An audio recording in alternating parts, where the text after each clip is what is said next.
ଯାଜପୁର ଜିଲ୍ଲାର କୋରେଇ ନିର୍ବାଚନ ମଣ୍ଡଳୀ ତଳଗଡ଼ ପଞ୍ଚାୟତରେ ଥିବା ନକୁଆ ଗ୍ରାମରେ ଶ୍ରୀ ଶ୍ରୀ ଗୌରେଶ୍ୱର ମହାଦେବ ମନ୍ଦିରର ପୁନରୁଦ୍ଧାର ଓ ପ୍ରତିଷ୍ଠା ଉତ୍ସବ ଶନିବାର ଏକ ଦିନ ଧରି ମହାଡମ୍ବରରେ ଅନୁଷ୍ଠିତ ହୋଇଯାଇଛି। ଏ ପରିପ୍ରେକ୍ଷୀରେ ମହାଦେବଙ୍କୁ ମହାସ୍ନାନ, ନୂତନ ବସ୍ତ୍ର ପରିଧାନ, ଗରୁଡ଼ ପୂଜା, କଳସ ଯାତ୍ରା, ଘଟ ସ୍ଥାପନ, ସୂର୍ଯ୍ୟପୂଜା ଯଜ୍ଞ, ଷୋଡ଼ଶ ପୂଜା, ବଡ଼ସିଂହାର ବେଶ, ଗୀତା ପଠନ, ଅଷ୍ଟମକ, ଗୋପୂଜା, ଗୁରୁପୂଜା କରାଯାଇଥିଲା। ସନ୍ଧ୍ୟାରେ ଯଜ୍ଞ ପୂର୍ଣ୍ଣାହୁତି କାର୍ଯ୍ୟକ୍ରମ, ସନ୍ଧ୍ୟାରେ ଆଳତୀ, ଭଜନ, କୀର୍ତ୍ତନ ପ୍ରଭୃତି କାର୍ଯ୍ୟକ୍ରମ ଅନୁଷ୍ଠିତ ହୋଇଥିଲା। ବହୁ ଶ୍ରଦ୍ଧାଳୁ ମନ୍ଦିରକୁ ଆସି ବାବା ମହାଦେବଙ୍କୁ ଦର୍ଶନ କରି ପୂଜା କରିବା ସଙ୍ଗେ ମହାଦେବଙ୍କର ଆଶୀର୍ବାଦ ନେଇଥିଲେ। ସମଗ୍ର ଅଞ୍ଚଳରେ ଭଜନ ସଂକୀର୍ତ୍ତନରେ ଆଧ୍ୟାତ୍ମିକ ପରିବେଶ ସୃଷ୍ଟି ହୋଇଥିଲା। ପ୍ରସାଦ ସେବନ ବ୍ୟବସ୍ଥା କରାଯାଇଥିଲା। 2000 ଊର୍ଦ୍ଧ୍ୱ ଭକ୍ତ ପ୍ରସାଦ ସେବନ କରିଥିଲେ। ମହାଦେବଙ୍କ କଳସକୁ ଏକ ବର୍ଣ୍ଣାଢ୍ୟ ଶୋଭାଯାତ୍ରାରେ ବିଭିନ୍ନ ବାଦ୍ୟ, ଘଣ୍ଟ, ଶଙ୍ଖ, ଜୟ ମହାଦେବଙ୍କ ଧ୍ୱନିରେ କଳସ ବିସର୍ଜନ କରାଯାଇଥିଲା। ଏ ଗ୍ରାମର ସମସ୍ତ ବୁଦ୍ଧିଜୀବୀ ଉପସ୍ଥିତ ଥିଲେ।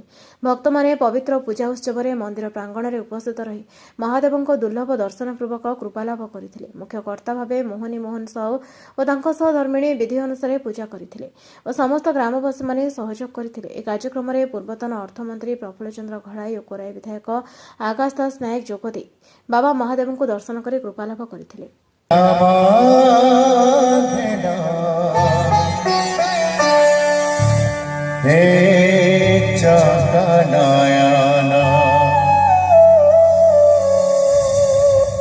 तुम करुणार सर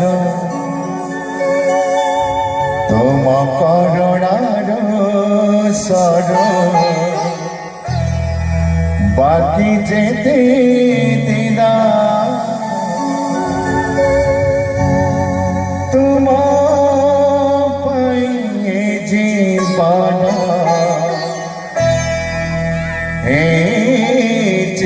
धन्य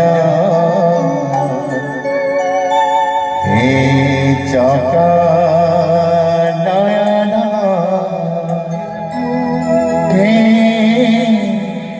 चका नयन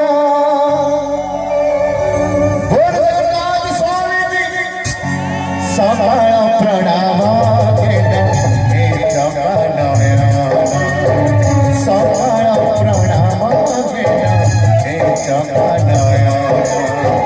ବ୍ୟାସନଗରରୁ ପ୍ରଦ୍ୟୁମ୍ନ କୁମାର ବୋଇତେଙ୍କ ରିପୋର୍ଟ, ନ୍ୟାୟଗତି ଟିଭି।